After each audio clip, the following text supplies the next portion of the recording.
Because he used to have casinos. But he's not wrong. The whole world has become a casino. Yeah, because he's making it a casino. Well, he certainly has contributed, yes. Contributed?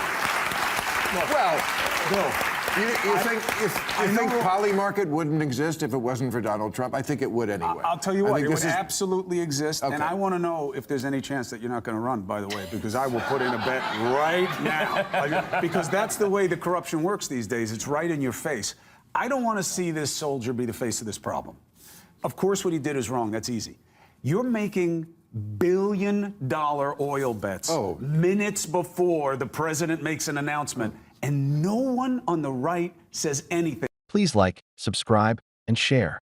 In today's heated video, Chris Cuomo goes head-to-head with Bill Maher in a fiery clash over Trump, political hypocrisy, and government ethics on Real Time with Bill Maher. Cuomo comes prepared with facts as the debate quickly turns intense. You do not want to miss this explosive live showdown. Let's jump right in. Today, this was in the news.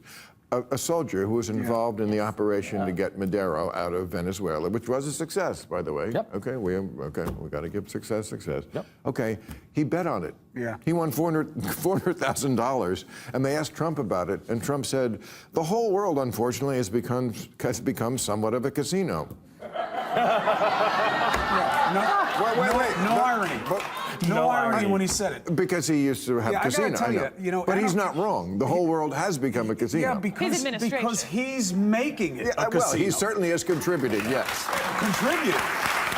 Well, Bill, you think Poly Market wouldn't exist if it wasn't for Donald Trump? I think it would anyway. I'll tell you what, it would absolutely exist. Okay. And I want to know if there's any chance that you're not going to run, by the way, because I will put in a bet right now.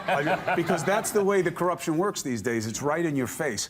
I don't want to see this soldier be the face of this problem. Of course, what he did is wrong. That's easy.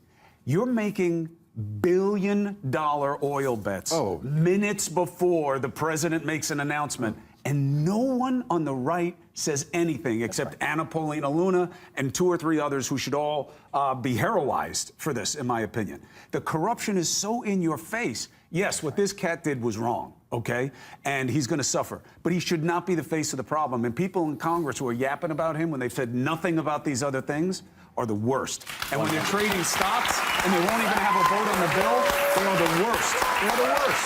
We could pass a law tomorrow.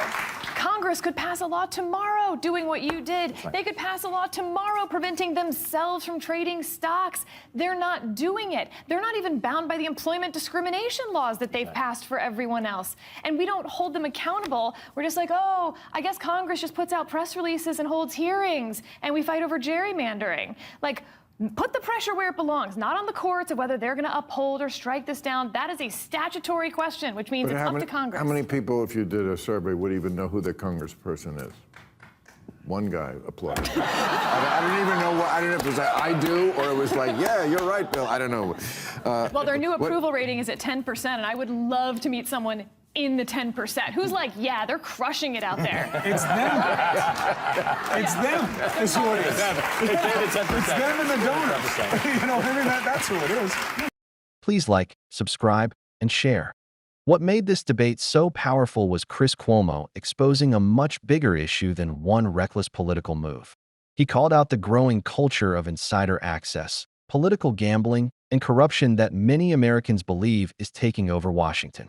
As platforms like Polymarket and CalSure continue growing, fears are rising that insiders could profit from sensitive political information.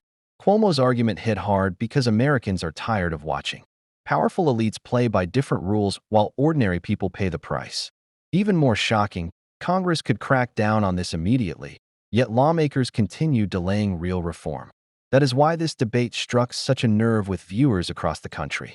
Firing squad, they're dead in a second. That's right. What they do now is this chemical thing where they kind of just put you out. You know, it's the Nora Jones music is playing. Close to it. It's like a spot. Wait, really? And then half the time, the shit they put in you doesn't work. It takes a really long time to put someone to death. We have people watching it. It's not, yeah. Yeah. What? Can I offer a different perspective? Yes, please. Just while we're all lining up to shoot people in the head. I'm just saying, if you're going to do it, that's the way. I think that there's an aspect of the death penalty that should matter. which is what is the social instruction? And I think that the reason they're doing this is that this administration is very embracing of brutality. He has a very misplaced sense of macho, this president.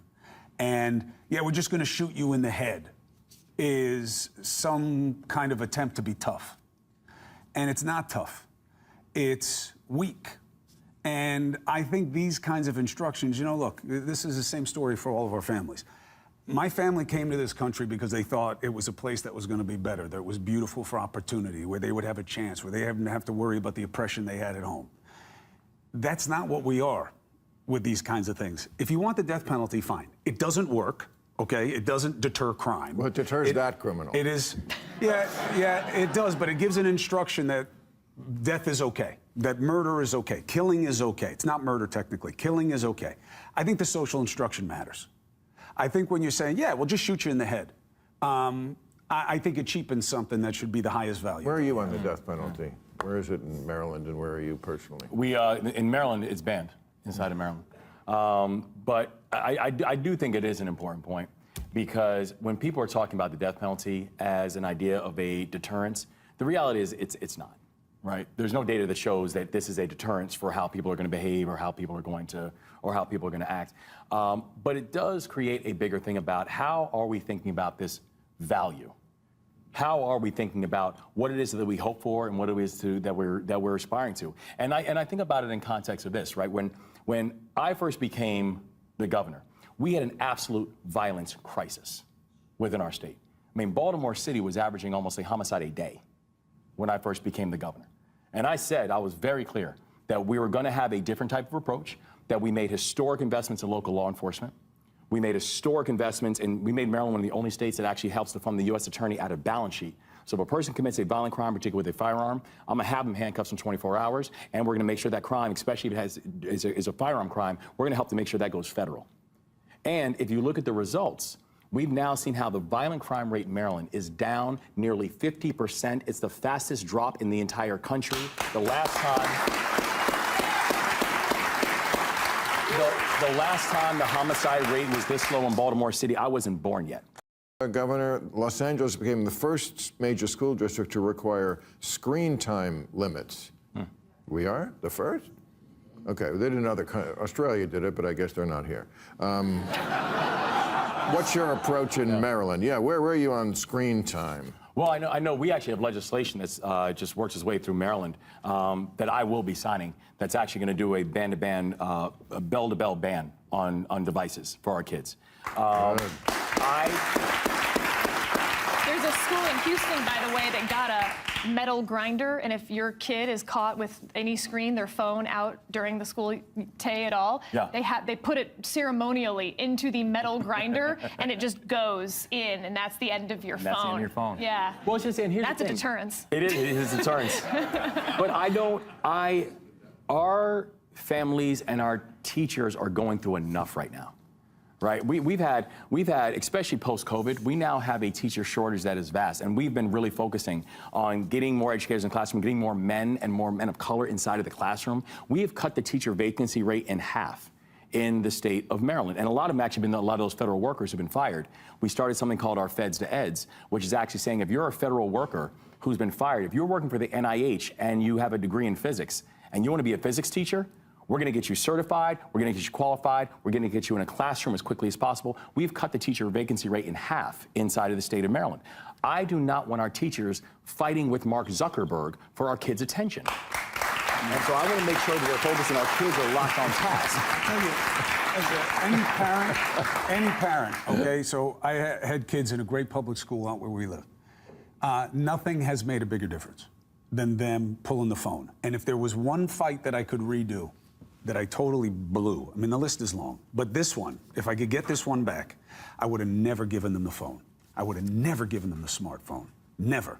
Not until they were 55 years of age. We'll leave it there. Thank you, everybody. Please like, subscribe, and share. What makes this conversation so important is that it matches years of research from major education organizations. Studies from groups like OECD and UNESCO show that excessive smartphone use during school hours is linked to lower grades, weaker reading skills, and reduced classroom focus.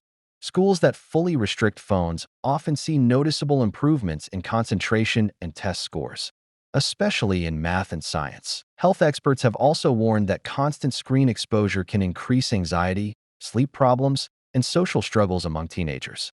Teachers say phones have become one of the biggest classroom distractions, costing valuable learning time and increasing stress for educators. What makes this argument even stronger is that it focuses on real educational outcomes instead of politics. Supporters believe students need more structure and fewer distractions to succeed in today's digital world.